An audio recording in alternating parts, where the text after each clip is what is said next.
नमस्कार दोस्तों, आज का टॉपिक है प्रॉपर्टी किसके नाम पे लें। सुनने में तो बड़ा सिंपल सा टॉपिक लगता है कि भी किसके नाम पे लें, जिसके नाम पे लेनी ले लो। लेकिन आगे जाके इश्यूज आते हैं कुछ चीज़ों के, और कुछ लोगों को साइकोलॉजिकल भय है। इन चीज़ों को मैं इस वीडियो के माध्यम से एड्रेस करूँगा कि आप एक यंग कपल हैं, नई नई शादी हुई है, 30s में हैं, 50-60s में हैं, कैसे नाम पे लें। तो जैसा समाज जिस डायरेक्शन में जा रहा है, मैं तो इसमें रूल रेगुलेशन भी बताऊंगा, बहुत इंटरेस्टिंग होगा, एंड तक देखना और अपने ग्रुप्स पे भी शेयर करना। 2 या 3 बातें बताऊंगा। पहली बात तो महिलाओं के नाम पे ली जाती है कई बार प्रॉपर्टी रजिस्ट्रेशन बचाने के लिए, क्योंकि उनके नाम पे कम होता है, और कई बार उनके नाम पे नहीं भी ली जाती बिल्कुल, ये सोच के कि आजकल जिस तरह समाज में दिख रहा है डाइवोर्सेस का रेट, तो बीवी के नाम पे प्रॉपर्टी करते ज़ोर लगता है लोगों को। ठीक है, तो मैं एक रूल रेगुलेशन बता रहा हूँ, बीवी के नाम पे प्रॉपर्टी ना भी करो आप। शादी के बाद ली हुई प्रॉपर्टियाँ बीवी की डिफ़ॉल्ट सेटिंग में 50% हैं, भावें उसके नाम पे हो या उसके नाम पे ना हो। And reverse is also true, अगर बीवी के नाम पे पूरी कर दी तो 50% आपकी हो जाएगी। तो इसमें 50 ही मिलनी है आपको, ये याद रख लेना। तो बहुत लड़की हैं जिनकी शादी में उनको लगता है खटपट हो जाएगी तो मम्मी के नाम रख लो। जब डाइवोर्स की प्रोसीडिंग चलेगी ना, जैसे कहते हैं जंग इनएविटेबल है, जब वो स्टार्ट हो ही जाएगा, तो जो जज है ना उसको पता है शादी कब हुई, क्योंकि आपकी शादी की डेट आप आगे पीछे नहीं कर सकते, वो उसका रिकॉर्ड रहता है। प्रॉपर्टी कब लिया आपने वो भी आगे पीछे नहीं कर सकते। तो मम्मी के नाम पे आपने लिए तो पैसा तो आप ही का क्या होगा, क्योंकि मम्मी तो कुछ कमाती नहीं, चाहे आपने लोन लिया, चाहे आपने अकाउंट से दिया, चाहे आपने पेमेंट दी है। तो जज को 2 मिनट नहीं लगते बोलते हुए कि भाई आधा इसके नाम पे कर, अब मम्मी के नाम पे है तो मम्मी बेच, आधा कर एलिमनी वाले स्टेटस में। तो ये स्मार्ट एक्ट है, ये बड़ा चालाक बनने की ज़रूरत नहीं है, रूल के हिसाब से नहीं हो सकता। तो जब शादी हो जाए, accept this fact of life, नहीं तो करो ही मत, इतना मत घबराओ। और औरतों के हिसाब से देखो, उनके पॉइंट ऑफ व्यू से अगर आप एक चीज़ को देखोगे, किसी की बेटी घर में आई है आपके, ठीक है, बहू बन के, तो वो भी तो सब कुछ छोड़कर आई है पीछे। बहुत मेरे को एक केस आया था, हस्बैंड मतलब एक भाई बोलता है कि मेरे को एंसेस्ट्रल प्रॉपर्टी पापा को करनी है, बहन को नहीं देनी, एंड वो कैसे करना पड़ेगा। तो मैंने बोला यार बहन को भी दे दो, क्यों नहीं देना चाहते एंसेस्ट्रल प्रॉपर्टी। कहते बहन जिस घर में गई है ना, उस घर में ये 5 गुना ज़्यादा प्रॉपर्टी है। तो मैं आज सबको आपके माध्यम से बताना चाहता हूँ, क्योंकि मैं जो चीज़ें समाज के लिए क्या सही हैं, आईना ही दिखा रहा हूँ, कि बहू को सास ससुर की प्रॉपर्टी में कोई फ़ायदा नहीं, कोई साझा नहीं।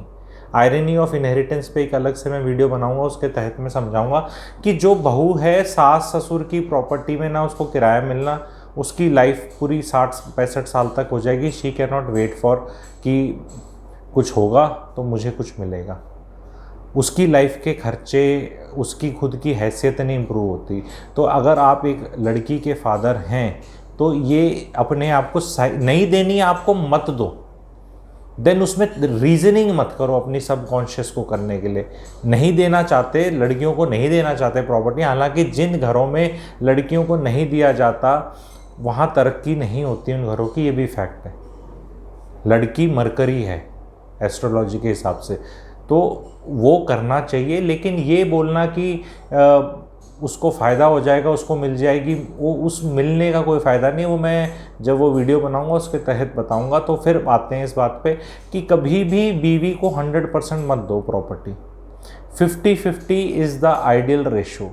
कई महिलाओं का मैंने देखा है 35 साल शादी हो चुकी है, फेविकॉल का मजबूत जोड़ बन चुका है। ठीक है, शुरू में तो नहीं बनता जो नई नई शादियां होती हैं, पर फेविकॉल का मजबूत जोड़ बन चुका है। 2 बच्चे हो रखे हैं 30-30 साल के, बीवी के नाम पे पूरी प्रॉपर्टी है। कल को जब फेवरेटिज्म आता है ना बहू का, 2 बेटे हैं, उसमें एक फेवरेट है, एक कम फेवरेट है, 2 बेटियां हैं, दामादों का चक्कर होता है, बेटा बेटी जो भी सिस्टम है, तो उसमें जो पुरुष था हेड ऑफ द फैमिली जिसे कहते हैं हमारे समाज में, उसने अपनी बीवी के नाम कर दिया। कल को वो चाहता है कि अब ये ऐसे हो, तो फिर वो बीवी जो कहती है वो कहती है मैं नहीं करती ऐसे, मेरे को तो ऐसे करना है।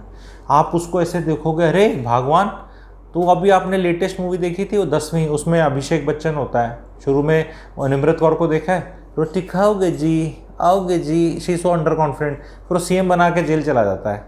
And then you see what happens. ठीक है, you all those who have seen the movie, I will not भी स्पॉइलर अलर्ट नहीं करूँगा मैं, पर आप देखिएगा। तो कभी भी वाइफ को 100% मत करिए, 50 पे रखिए मैक्सिमम, 50 पे आप लीजिए, this is the best. Because इससे क्या है, रजिस्ट्री का भी 1% बचेगा, इनकम टैक्स रिबेट अगर दोनों कमाते हैं तो उनको मिलेगा, रेंट्स अगर आते हैं तो रेंट्स का भी एडजस्ट, वाइफ की अगर इनकम नहीं है तो उसमें कुछ फ़ायदा मिलेगा। तो best is always to go for joint this thing. उससे बीवी को भी शांति है कि हाँ यार ये मेरे पे विश्वास तो करता है, अपने नाम पे अकेले प्रॉपर्टी ले, उसको साइकोलॉजिकल उसको भी लगता है कि हाँ मेरे नाम पे इतनी होगी है। क्योंकि कल को खुदा ना खास्ता कुछ हो, हस्बैंड को हो, तो जो जॉइंट नेम पे होगी प्रॉपर्टी, उसका ट्रांसफ़र वगैरह रिलेटिवली ईजी होता है, ऑलरेडी नाम है आपका, तो आपको बहुत चीज़ें प्रूव करने की ज़रूरत नहीं है क्योंकि your name exist in that property. तो ये बहुत वो है। और कभी भी समाज जितने भय में कर रहा है प्रॉपर्टी कि मैं करूं, उसके नाम पे करूं, इसके नाम, अच्छा ज़बरदस्ती बहुत लोग अपने पेरेंट्स का नाम भी डाल दे रहे हैं कि यार 10% उसका भी डाल देते, जबकि ना पेरेंट्स पैसा दे रहे ना डालने की ज़रूरत। तो आपको याद रखना है इस चीज़ को कि अगर सिबलिंग है आपका, ठीक है, और आपने नेम से एक मम्मी को खुश करने के लिए 10% डाल दिया अपनी प्रॉपर्टी में जो बीवी के साथ है, तो उस 10% का जब आधा हिस्सा नेचुरल हेयर के हिसाब से भाई या बहन का भी हो जाएगा। वो फालतू का ज़बरदस्ती कलेश मत लो।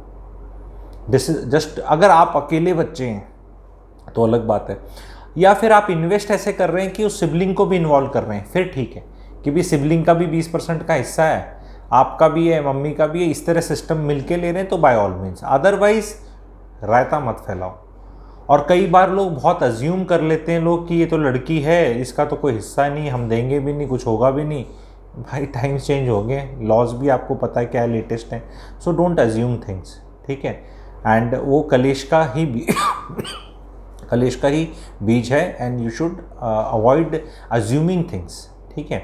सो ये वीडियो को प्लीज़ अवेयरनेस बढ़ाएं, महिलाओं के नाम पे प्रॉपर्टी लें पर 50% तक लें, 50% अपना नाम लगाएं, that is the best. Because कुछ भी हो वो अल्टीमेटली वहीं सेटल होना है, 50-50 पे सेटल होना है। तो there is no way that it can be play out in any other way. तो रिकमेंडेशन है 50-50। Thank you very much.